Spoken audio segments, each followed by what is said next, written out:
Okey, sekarang depan saya ada 4 jenis makanan sunnah daripada Nur Al-Habib. Saya akan bagi awak rasa, awak kena teka. Okey? Okey.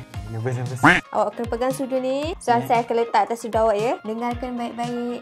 Dengarkan baik-baik. Okey, alright. Boleh awak boleh rasa? Oh, takut. Macam mana rasa dia? Cuba teka apa? Dia rasa macam light-light je. Yang ni... Apa tu? Ni minyak zaitun. Betul! Alright. Kita pergi next, okay? Okay, saya akan tuang. Alright, awak boleh rasa. Bismillah. Bismillah. Macam mana? Oh, ni menyengat lah. Okay, cuba teka. Dia dah memang pure pekat je ni, tahu dah benda apa. Aduh. Apa ni? Minyak batu soda. Betul. Okay. Air.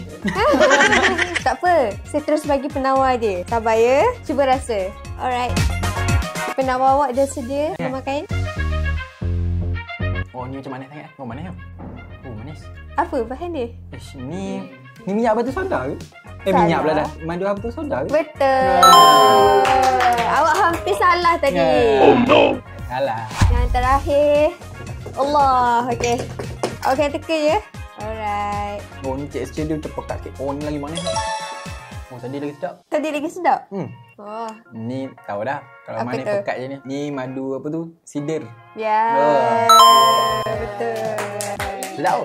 So, terbukti sekarang dia adalah pengguna tegar produk Nur Al-Habib. So, ingat makanan sunnah. Ingat Nur Al-Habib.